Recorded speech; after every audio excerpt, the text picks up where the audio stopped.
我是陛下点的探花郎，被下旨赐婚，娶了和宜公主。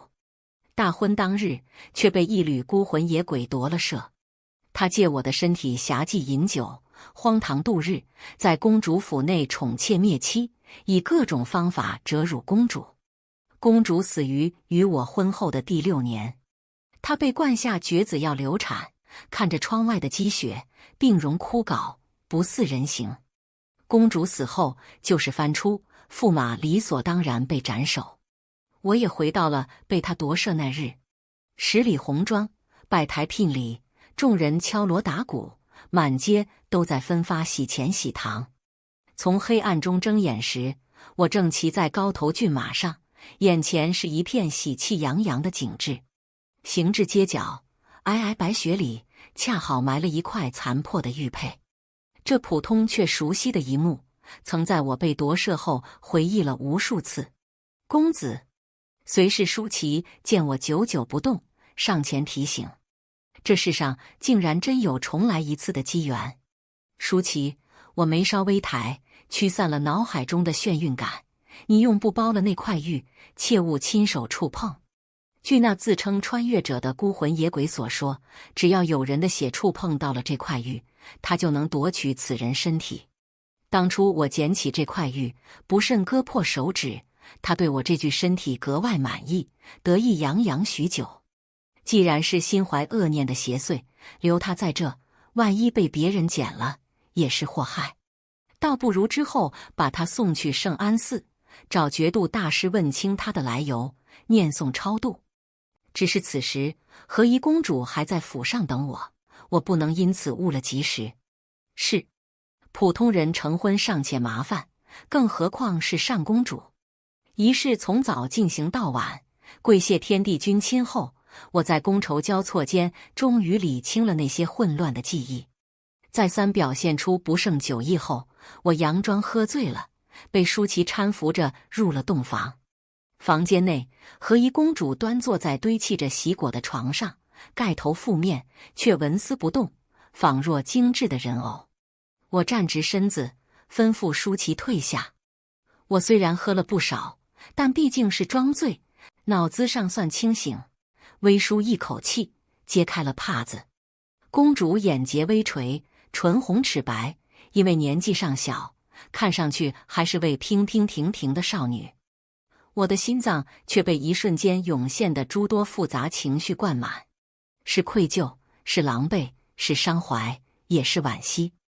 我与和宜公主素未谋面，在被赐婚前，我只听过她端庄大气、温柔贤淑的名声。被夺取身体后，孤魂野鬼欺软怕硬，不敢让别人发现她的真实身份，就只能窝里横。我其实没有太多对不起的人，唯有公主。我欠她2条命，重来一次，仇是要报的，债也是要还的。该怎么还呢？大概是发觉我久久未言。公主动了动，声音很轻：“容公子。”我这才说了第一句话：“公主累了吧？”和宜公主摇了摇头。我思索片刻，抬手把她头上的凤冠取了下来，细心的一点一点拆下她发上镶嵌的珍珠发廊。怎么可能不累？这玩意我看着都重，她戴了一整天，估计脖子都僵掉了。公主悄悄抬眼看我，乌黑的发流泻在我指尖，秀美的脸颊被喜烛映得艳若桃李。她好像有些惊讶，又有些害羞，目光迟迟不肯移开我的脸。我动作一顿，语气调侃：“公主，好看吗？”她面上不显，眼眸垂下，手指都蜷缩起来。其实看我这么久也很正常，毕竟我被称为京城第一公子，长了一张时常被贵女抛绢花的脸。厚重的头饰被我拆解完毕，我含笑看他，微臣去给公主拿点热食来，一起吃点。顿了顿，我又问：“还是公主想先打水洗漱？”她有些愣神，好像没想到我会是这样的态度。旋即，公主说：“先梳洗吧。”遵旨。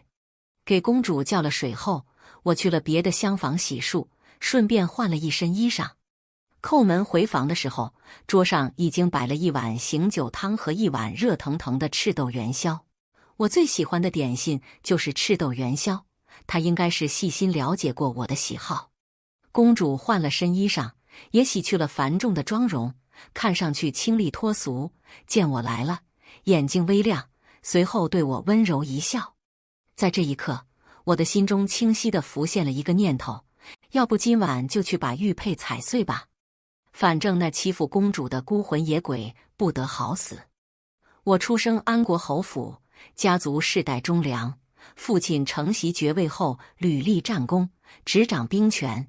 母亲是首席大学士之女，叔伯皆是朝中栋梁、肱骨之臣。嫡姐被封为安平县主，大哥也刚领兵平乱，是锦朝最光彩夺目的少年将军。安国侯府已是鼎盛之治，我也科举中第，被誉为京城第一公子，直达天听。我已是乡试会试头名，在殿试中却被陛下点为探花郎，赐婚和宜公主。消息一出，京中有意结亲的人家皆是叹惋，不乏可惜之声。只有我心里清楚，能赐婚于我是圣上的恩典。安国侯府已是权势滔天，倘若我再入朝为官，凭借祖父印币当然可以平步青云，但这不是什么好事。盛极必衰，我家目前的境况有如烈火烹油，上公主便不可入室，可一旦安国侯府与皇家结为姻亲，我的子嗣未尝不能再续侯府荣光。这件事对侯府好，对陛下也好，对我而言更没什么坏处。娶公主，那是多大的恩典！再者，这世道本就对男子宽容很多，我若想寻欢作乐，对我家有愧的陛下只会睁一只眼闭一只眼。唯一不那么好的是被当作联姻工具，直接赐婚给我的和宜公主。和宜公主自幼生母早逝，被养在太后膝下，温柔贤淑，端庄大气，素有才名。只是她不是嫡出，又非长公主，不算受宠，更没有母家傍身。太后仙逝后，她便没了依靠。也许是因为身世坎坷，和宜公主的性格没有一点跋扈，天真单纯，善良至极。她觉得是因为她嫁了我，才要我断送了入世之路，明明是皇命难违，她却自责不已，被穿越者万般折辱，也始终隐忍。那个孤魂野鬼也理所当然认为这是公主欠他的。那蠢货觉得自己知天命，何该平步青云，官拜一品，甚至肖想过那个至尊之位。可驸马的身份注定了他路路不通，他自知无望实现自己那虚无的抱负，就把怒气全发泄在无辜的公主身上。不仅在床榻间施暴，言语羞辱，害得公主一身伤痕，还不许公主出府，变相把她囚禁在家。在把公主的近身婢女换了个遍后，他更是无法无天，在公主府内饮酒作乐。公主不是不知道他在外侠妓养外室，但公主因为自己多年不孕，觉得他只是郁郁不得志，把这些荒唐事全数瞒了下来。家事难管，和宜公主又不得宠，世人只会觉得安国侯府的二公子被拦了青云路太可惜，不会觉得和宜公主被迫嫁人太可怜。婚后第6年，她纳了扬州瘦马入府，有孕的公主被强行灌下绝子药，郁郁而终。公主的同胞弟弟11皇子恰好开府，查清一切后状告安国侯府不尊君上。这孤魂野鬼当然也为自己的行为付出了代价，头颅落地。欺辱公主是天大的罪行，他却好像觉得女人生来就该居于他之下。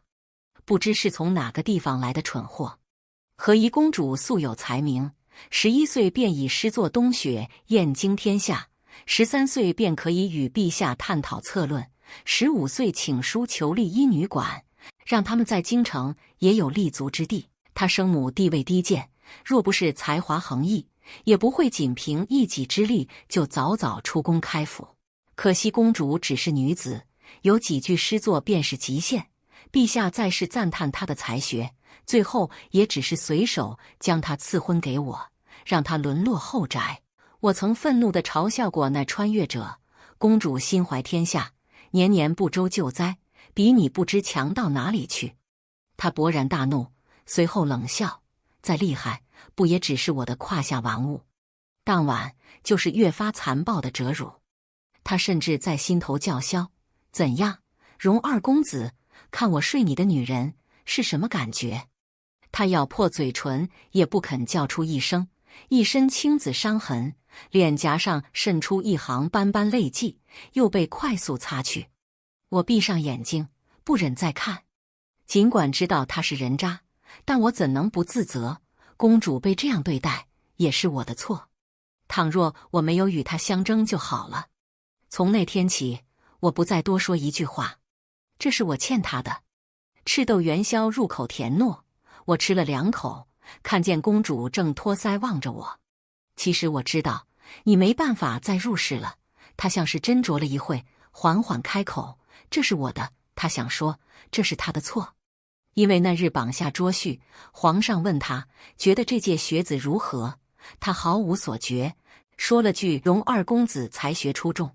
他以为是这句夸赞让陛下赐婚，殊不知这一切都与他无关，只是早已预设的结局。公主国色天香，我打断了他，得娶公主是微臣之幸。何仪微愣，神色郁郁，可你不知道，你应该不止于此。我眉梢微扬，微臣不过区区探花，这功名指不定都是靠脸得来的，哪有什么不止于此？何仪公主大概是没见过这样自夸容貌的男子，沉默几秒才回应道：荣公子的确天人之姿。该怎么还债？我望着他，想起前世他写在纸上的诸多策论，心中已有答案。微臣没有太多鸿鹄之志，但是公主是心怀天下之人。我唇角微弯，游刃有余，愿做殿下身后幕僚，为您所用。他想做什么，我就拼尽全力帮他去做。他如若喜欢我，我就当他一辈子的驸马；他如若不喜欢我，我就想办法与他和离，放他自由。但现在还不是时候，我们不过是陌生人，他不会对我袒露心事。夜深了，我正想说歇息吧，翻身上榻，一只白皙如玉的手就搭在了我的衣带上。我侧头对上一双乌润眼眸，笑容微顿。差点忘了，今夜是我们大婚，按规矩来说，是该行夫妻之事了。公主，微臣，我斟酌着自己的言辞，感到有些头痛。家族曾为我开蒙过这方面的东西，我也不是不知事的质子，当然明白洞房夜该做什么。可安国侯府家规森严，我和长兄性子又相近，都不近女色，身边别说通房丫鬟，连个侍女都没有，一水的小厮，年近弱冠也没这方面的经验，一切都是纸上谈兵。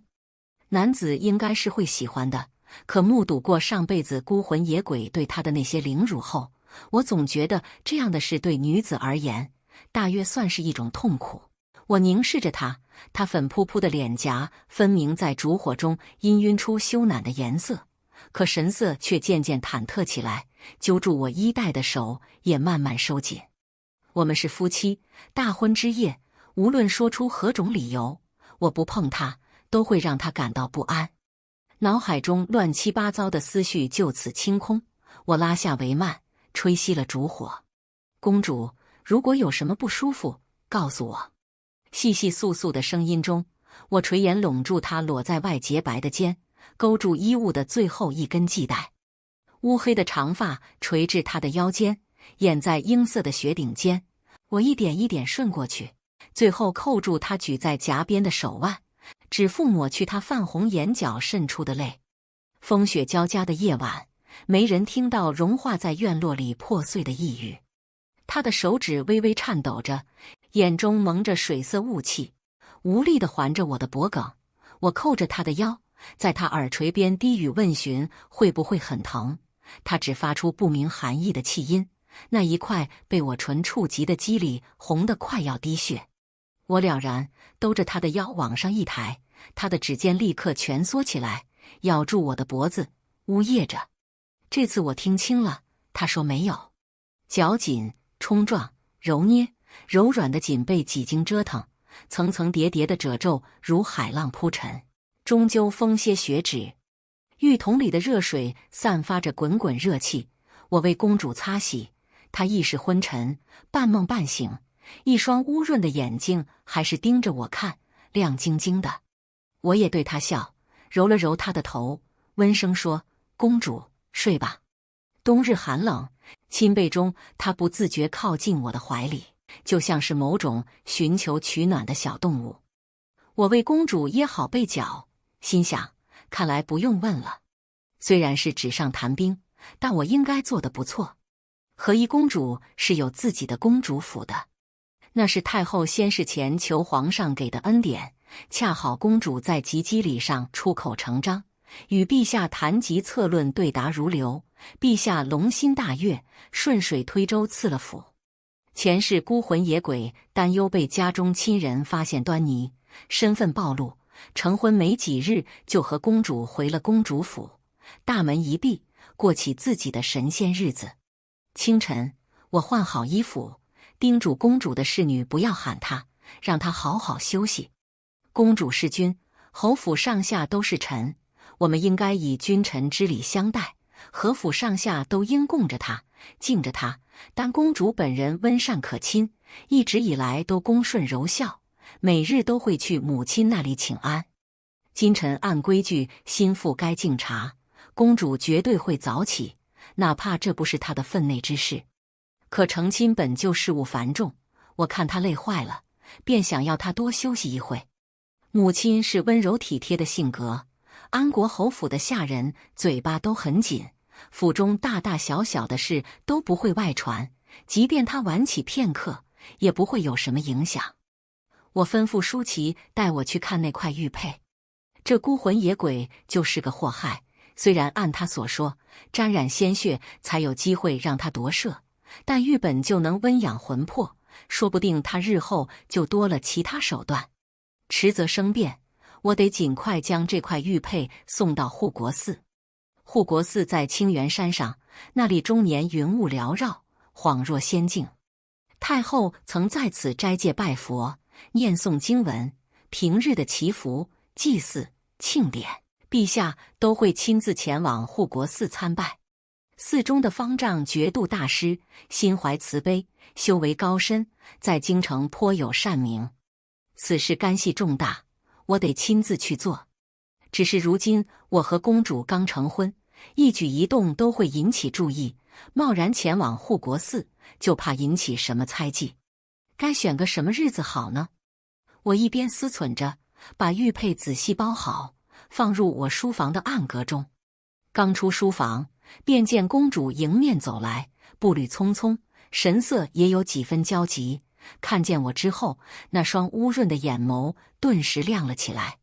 公主，都这个点了，请安的时辰要迟了。她走到我身侧，大约是真急了，语气透露出些许嗔怪。你怎么不叫我呢？公主应该是起得急，没戴上那些繁复的首饰，穿着明媚的衣裳，脸颊不施粉黛，也如剥壳新丽，唇红齿白，亭亭玉立。她不是宴会上常见的端庄沉稳的模样，也不是被折磨的形容枯槁的模样，就只是一个生机盎然的鲜活少女。我的心脏骤然一软。成亲前我与她不过是点头之交，成亲时她忐忑不安，前世遭受过那样的待遇后，我更是再未见过她的笑靥。谁家少女不怀春？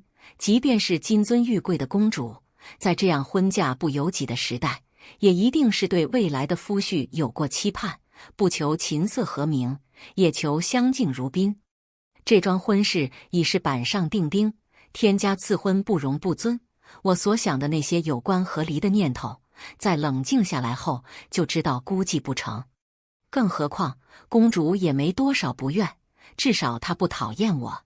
自昨晚之后，甚至对我有一分亲近和信赖，就像破土而出的幼苗。既然木已成舟，我该完成她的愿望，报她一世的笑颜。皇天厚土在上，容婿愿以性命庇佑和宜公主，护她此生无虞。这是我欠她的。我想要公主一直这样，能笑能闹，生机勃勃。只是想要公主好好休息。我含笑看她，从善如流，是微臣考虑不周。公主微怔，随后不知想到了什么，脸颊发热。她垂眼，声音很轻：“我并没有责怪你的意思。”我知道，自然地牵住她的手。我领她向母亲院子走去。用过早膳了吗？公主慌乱地想抽出手，我却不由着她，依然紧紧握着。她只能作罢。还没有。身后传来侍女的偷笑声。我面不改色：“无妨，母亲一定为我们准备了。”见她还是紧张，我只得安慰她：“公主金尊玉贵，又是皇家贵胄，不必如此拘谨。更何况母亲和善温婉，看见我们过去只会高兴，要紧张也该我紧张。”她眨眼，不解道：“为什么？”我觉得她实在可爱，于是摸了摸她的头，去了就知道了。果不其然，到了主院，迎接我的就是母亲的责备。竟然，公主年纪尚小，正是该好好休息的时候，如今天还未亮，你便拉她起来做什么？荣夫人拉着公主的手，见她纤弱，又心疼道：“这孩子也不知道先带公主用早膳。”又吩咐下人去让厨房端早食来。我懒洋洋地笑，早知道母亲准备了好吃的，儿子不就带着公主来蹭饭了。因为我成亲，我爹和大哥都被特许休沐3天，正坐在主院里喝茶下棋。听到这话，我爹瞪我一眼：“成家的人了，还是没个正形。”他看上去凶神恶煞，在京城有指小儿夜啼的名声，但在我们家人面前却也没什么威慑力。我选择视而不见，理直气壮为公主讨要红封。这些都是我血脉相连的亲人，我却仿佛很久都没见过他们了。一时恍惚之际，却是大哥拿了个箱子给公主，言简意赅：“弟妹，这是见面礼。”大哥这句弟妹是如此自然，我娘欲言又止，我爹在一边眼睛都快抽了，他也没看见。公主却毫无所觉，说了句谢谢大哥，就伸手要去接，我眼疾手快地阻止了他。他看不出来，我还看不出来吗？这箱子在大哥手里看似轻飘飘的，公主2只手都未必抬得起。我低声和公主解释后，便带她接过箱子，放在桌上。她出于好奇，悄悄伸出手想去挪一挪那个箱子，结果手都红了，箱子却纹丝不动，只好若无其事地收回手。我看在眼里，没忍住笑了笑。我了解兄长，他是务实之人，尚未成家，不懂女子喜好，恐怕一整箱都是他命人打的金砖。我爹和我娘也不必多说，除了红封，当然都为公主准备了礼物，这些都不包含在彩礼里，是他们的一份心意。前世孤魂野鬼并未陪公主来敬茶，后来父亲母亲将他叫去训诫，见到的却是喝得烂醉如泥的人。过去的荣二公子仿佛不复存在，没人能解释他身上的那些变化，只认为是他前程不在，自己过不了那个坎。他们伤心失落的眼神历历在目，尤其是母亲，她认为我之前所表现出的豁达潇洒，不过是演给她看的一场戏。她心如刀绞，日夜忧思，身体竟不大好了。母亲病重，孤魂野鬼却没回去看过一次，还是公主亲自来施疾，才让她身体渐渐调养好了。父亲见我荒唐度日，自觉对不起公主，对不起陛下，上书请罪，用的是安国侯府的功勋和荣耀。依旧是公主入宫求情，说自己过得很好，说孤魂野鬼待她很好。只有我知道她哪里过得好。在孤魂野鬼一日一日的冷眼埋怨下，在京城终日不止的流言蜚语中，在陛下缄口不言的漠视下，她对自己产生了怀疑，觉得这一切都是自己的错。自小被教养的至纯至善的姑娘，从始至终都在自责，自己的一句无心之言，葬送了本该锦绣前程的探花郎的未来。所以我欠公主的，哪里只有一条命？成亲几日，我都陪着公主。她与母亲相处得极好，安国侯府上下也待她尊敬。她与我之间熟稔了许多，渐渐变得像是一对新婚夫妻了。傍晚用完晚膳，我们在院落散步，谈及什么时候去公主府住的时候，公主拉住我袖角，欲言又止。我很喜欢这里。我笑着说，喜欢便好，以后可以常回来。她犹疑半晌，你如果不愿意，我们也可以不回府。我微怔，随后凝视着她的脸，反问道，那你呢？啊，公主是否愿意？我温声说，我听闻公主府的景观皆由公主设计，一草一木都出自公主之手。那是公主精心照料的家，公主在这儿是心腹，在公主府中却是主人。公主是真的不愿意回家，还是要为了我退这一步？公主望向我，迟迟说不出话来。今晚月色极好，流泻如碎银。她忽然垂下眼，极小声地说了一句，裴听和。裴是国姓，我反应了几秒，想起这是她的闺名。成婚几日，我们居然也没正式介绍过这些。我名荣旭，小字锦然。笑意染上我的眼，我顺着他的话转了话题，公主是否也有小字？有的，我的名字和小字都是皇祖母给我取的。她说叫冉冉，听和，冉冉。太后热爱着土地，身子康健时，她曾带宗室子弟去郊外的田庄看农民耕种，时常亲自下地帮忙，给予那些农户尊重和体面，总是笑眯眯的，没有架子。她珍惜粮食，自己从不奢侈浪费，还时常不周救灾，捐赠大量银两给贫困农户、孤儿、寡妇和学子，是真正的善人。她曾说过，比起争奇斗艳的花朵，她更喜欢一把又一把丰盈的稻穗；比起奢华的皇宫，她更偏爱那些广袤的原野，常年在外清修，体察民情，深入百姓。这样的太后养大的和宜公主，有着许多与她同源的品质。皇祖母说，她喜欢听那些稻禾呼吸的声音，她希望我也能听到这样的声音，所以给我取名听和。公主陷入了回忆，她还说，丰收是百姓最幸福的时刻，丰收时的田地都是茂盛的模样。她希望我也一直生机勃勃，一直带给自己幸福，所以唤我冉冉。一字一句都是对和宜公主的拳拳之心。太后是心系百姓之人，我摸了摸公主的头，公主也是。我比不上皇祖母，她摇头，但我会尽力的。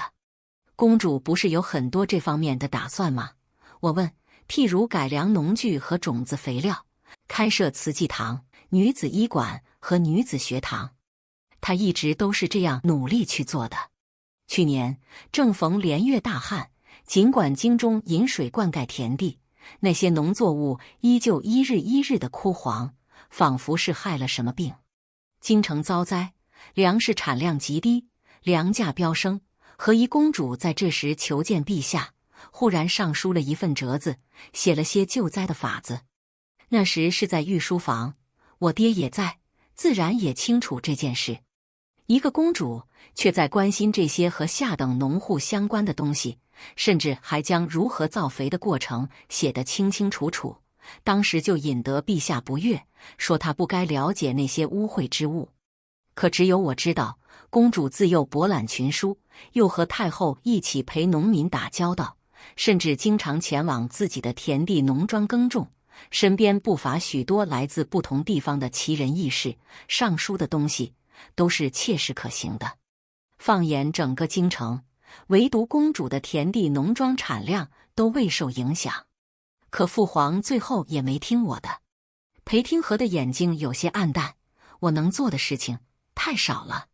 那我来帮你。我说，我是驸马，大小也是个官职，又是安国侯府的嫡次子，在朝中行事比公主方便。裴听和愕然，但你受限于驸马身份，做出功绩也无法升迁。那又如何？我拂去公主头上的落花，漫不经心地说：“我的功绩本就是公主的功绩，都记在你身上便好了。”她被我逗笑了，眉眼弯弯：“我只是个公主，要功绩有什么用呢？”理所当然的一句话，我却听得心里发紧。一个不受重视、用以联姻的公主，要那些功绩有什么用呢？我被困于身体里时，无时无刻不在想这样的问题。孤魂野鬼能肆无忌惮地伤害公主，就因为公主是他的妻子，是陛下的补偿，是无人依靠的无宠公主，是没有权柄可言的女人。我总要提防再次被夺舍的可能性，我不能让任何人再一次伤害到公主。她有她的抱负和理想，为何不能站得更高呢？这件事我想了太久太久。前朝太师关山月的故事，公主可曾听过？那位经才绝艳的状元郎，以一己之力挽救江青王朝，培养了3代圣君，权倾朝野，却甘愿在晚年放下一切云游的太师关山月。她是女子，是数百年来绝无仅有的第一女官。我问公主为何不效仿？夜幕降临，星星仿佛都落进她眼中，她愣愣的：“我也可以吗？”不是对自己的不自信，只是从未设想过的茫然，还有一点点透露着光亮的期盼。当然，我对她行礼，坦然抬眼：“微臣愿为公主效犬马之劳。”休沐结束，再次上朝后，我递了个折子给陛下。驸马是贤职，陛下还给了恩典，上朝可免。见我请奏，他有些讶异，却还是笑眯眯地接了。然后第2日就把我叫去御书房，旁边还站着我爹。我们父子眼观鼻鼻关心，陛下却笑道：“荣卿，这折子可不像是你写的。”我恭敬地行礼：“陛下圣明，这些耕作的法子都是公主庄子里的一个举人想的。”哦，陛下有了几分兴趣，还是个举子。我面不改色。那曹举人出自江南一带的曹水县，是他们村子唯一一个中举的书生。但此人少时常和家中人种地，据他所说，读书也是为了让家里吃饱饭。来京城后就一心研究起农耕，没料到还真研究出了些东西。当年还被太后赏识，现在就一直在公主农庄里当管事。这么说，听和去年上书的那些建议，也是这曹举人想的。陛下若有所思，倒确实听说过听和那庄子不怎么受灾。是，我实言禀明，公主惜才，希望曹举人这些东西能对农耕有所帮助，这才托臣上奏。陛下感慨，听和确实是个纯善的孩子，难为他有这份心。我笑，公主自然是极好的。他顿了顿，打趣我：“瞧着你和听和感情不错，看起来比从前还春风得意。”公主金枝玉叶，又柔嘉善表，臣结此良缘，每日都喜不自胜，被家中人笑话许久了。陛下哈哈大笑：“安国侯，你儿子对着朕抱怨你呢。”我爹瞪我一眼，陛下笑得更厉害了。他龙心大悦，赏了我不少东西，想了想又道：“听和此前不是一直在慈济堂帮忙？今年天寒地冻，京中人手紧缺，朕对你一向放心。现如今你和他夫妻一体，不如一起去管一管京中的孤寡。”我连忙跪下领旨。临走前，陛下又说：“明日宣那曹举人进宫一趟，看这折子，他非纸上谈兵之人。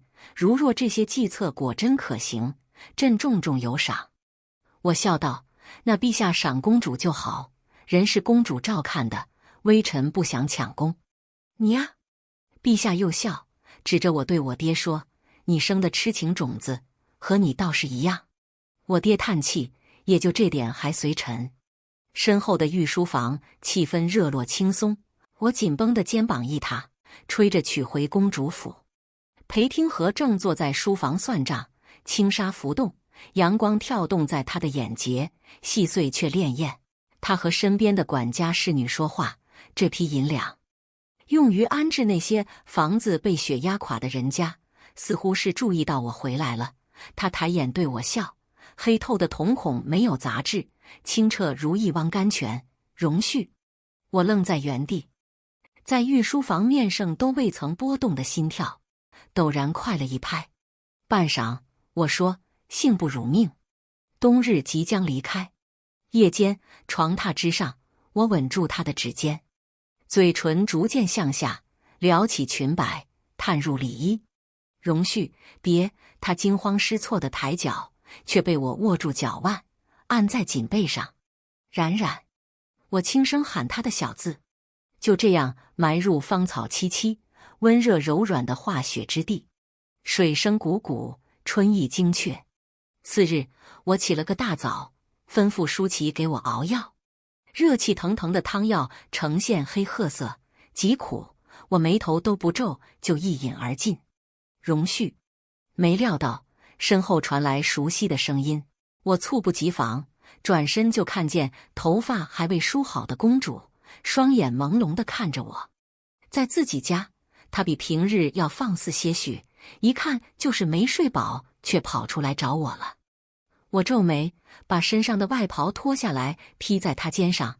公主，这儿冷，回房去。我醒来没看见你。她拢了拢外袍，看见我桌上的汤药，这是什么？我一顿，想说点别的敷衍过去，可看见她的眼睛，我就知道敷衍不过去了，只得实话实说：避子药。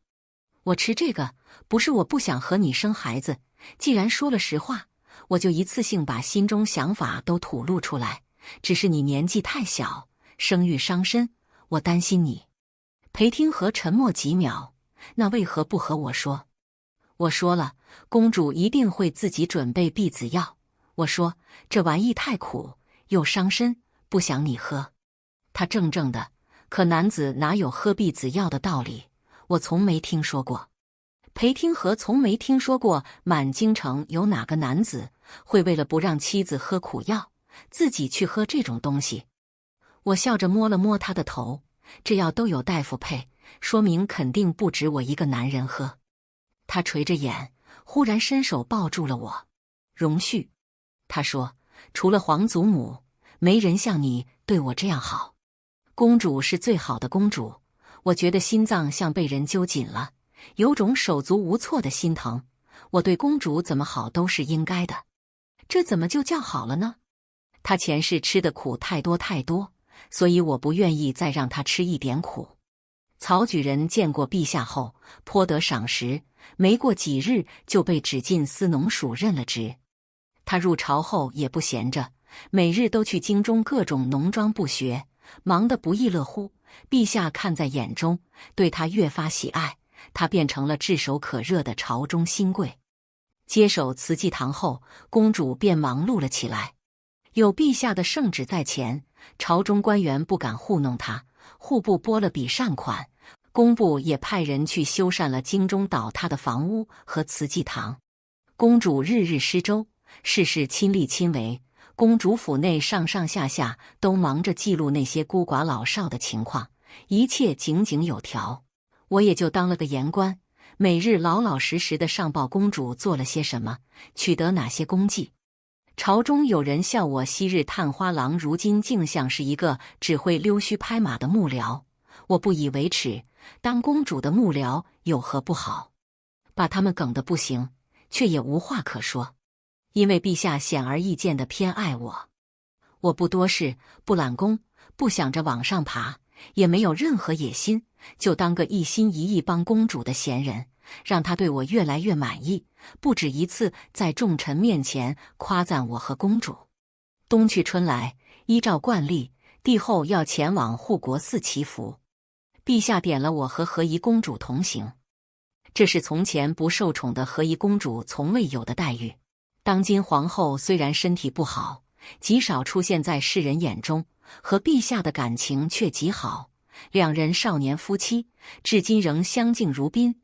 陛下给足了她尊敬和体面，皇后也将宫中事务管理得井井有条。皇后信佛，每日在宫中都吃斋念佛，每来到护国寺都要单独再待1个月，超越佛经。出发前，我问公主：“皇后娘娘与你关系如何？”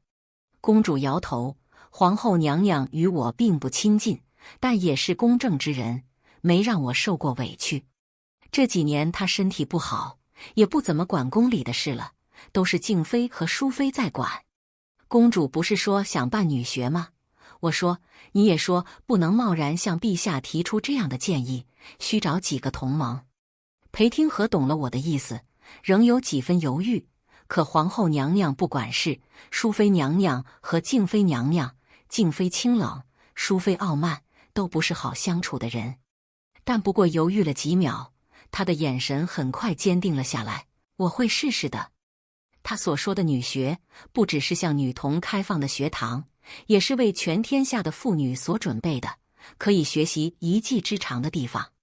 过去女医馆的成功给了公主灵感和启发，她愿寻来天下有本事的厨娘、绣娘、花农，让他们教那些无知可依的女子一门足以谋生的手艺。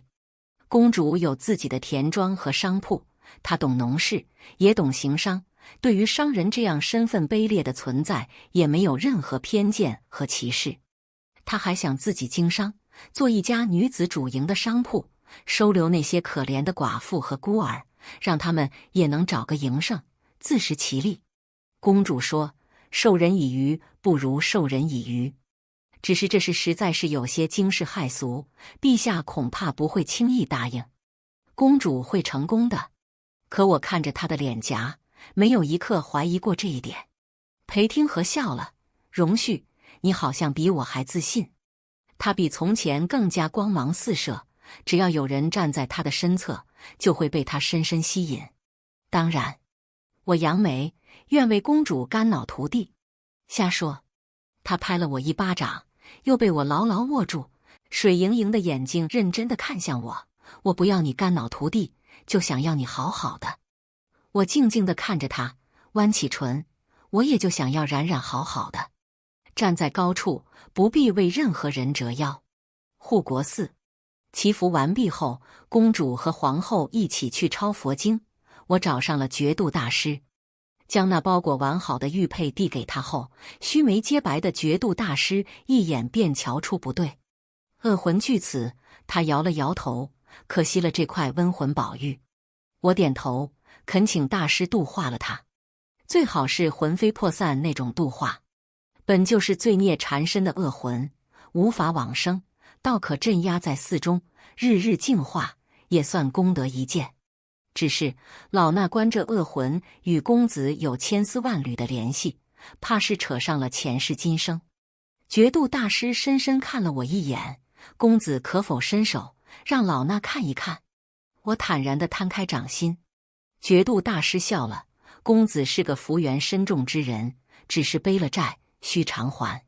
我知晓。那公子可知晓，你这重来的机缘，也是那位贵人求来的。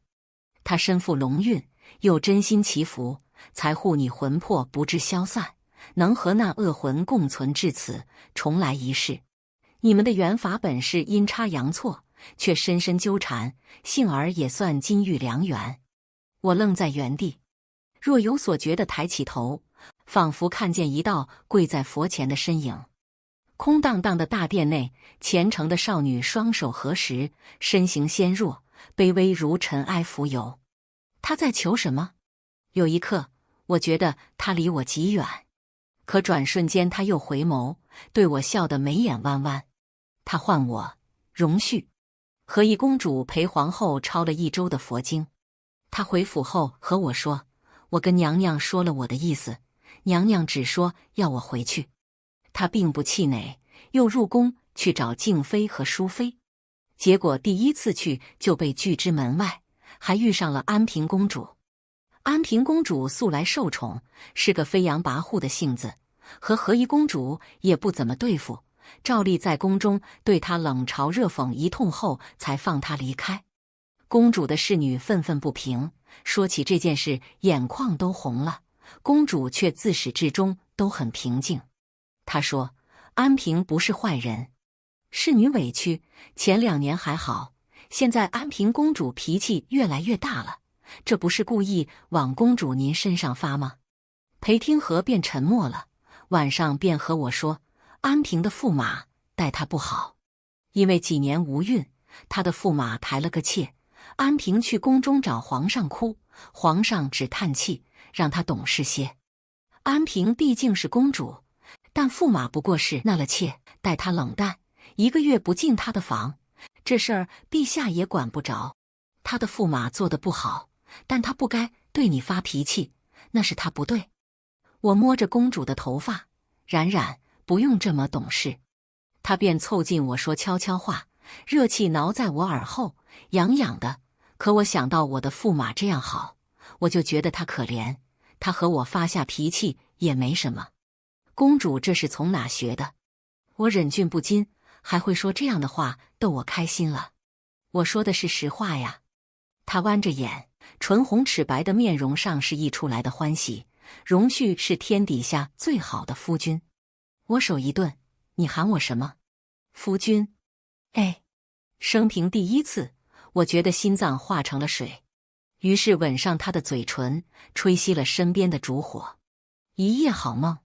皇后归宫那日，恰好是她的生辰，宫中举办了宫宴，我和公主结伴前往。丝竹声中，皇后不紧不慢地拿出了一卷佛经。这是本宫今年收到最喜欢的生辰礼，她说山下一个孩子送来的，说是送给我。佛经展开，上面的字迹虽然稚嫩，却娟秀干净，是个可爱的小姑娘。说这些字是慈济堂的女管事教的，还说感谢陛下让公主教他们这些，她是他们村里唯一识字的女孩子。端庄沉稳的皇后娘娘抬眼，陛下看这字，觉得如何？满座寂静，陛下面上的笑容不知不觉消散些许。皇后，这是何意？却见一向千娇百媚的淑妃娘娘轻笑一声：“陛下，臣妾也觉得这字好看得紧呢。若是臣妾从前也像家中兄弟那般识文断字，现在就能和陛下吟诗作对，写几幅字让陛下挂在墙上，想想都觉得真是好。”就连清冷寡言的静妃也放下杯子。近日宫中的花不错，仿佛是和宜公主献上的。沉默半晌，安平公主双手抱胸，不情不愿地说：“那花农儿臣也知道，是和宜找来的一个寡妇。京中花卉没人比她照养的好，做的香粉也好闻，儿臣也买了好几次。”紧接着就是宫中妃嫔一个接一个的进言。他们就像是迎来了第2个花季的群芳，绽放于这场宫宴。裴听和的眼眶红了，他走上前，对着陛下行了个跪拜大礼，恳请父皇允准儿臣开设女学。我坦然向前，撩起袍角，随公主一起下跪。丝竹声已经停下，许久，我听见陛下喜怒未定的声音，既要成立，管事人又该是谁？紧接着便是皇后宠辱不惊的声音，是何宜提议，便由何宜负责。淑妃笑道：“臣妾觉得甚好呢。”静妃道：“臣妾也觉得不错。”最后还是安平公主轻哼一声：“父皇，何宜要是做不好，您就把这事交给儿臣，儿臣指定比他做得好。”陛下长叹一口气：“也罢，也罢。”尘埃落定。我想起那日公主对我说：“其实我也很自信。”我问：“为何？”她眉眼弯弯：“因为我们都是女子啊，因为是女子，才会在这种时候毫不犹豫地挺身而出，哪怕是一向看不惯她的安平公主。”于是我们平身后相视一笑。女学开设当日，2位公主穿着朝服参与了早朝。朝中自然有反对声，但出乎意料的是，平日最为活跃的宫中妃嫔的母族这次一句话也没说，而支持者也甚多。安国侯府更是带头赞扬陛下此举圣明，朝中新贵曹大司农还因此事吹捧了陛下3日，惹得陛下连连发笑。我的官职在公主之下，安安静静站在她身后。我听见安平公主小声说：“这可是你说的，帮我和离。”而裴听和笑着说：“皇姐，以你的身份，休了她也未尝不可。”公主眼见着是彻底变了，只是我有十足信心，她绝不会休我。下朝后，有人拉住我嘲讽：“荣兄，这回真成女官幕僚了。”我笑眯眯地回道：“怎么，是你羡慕不来的福气？”他彻底噎住。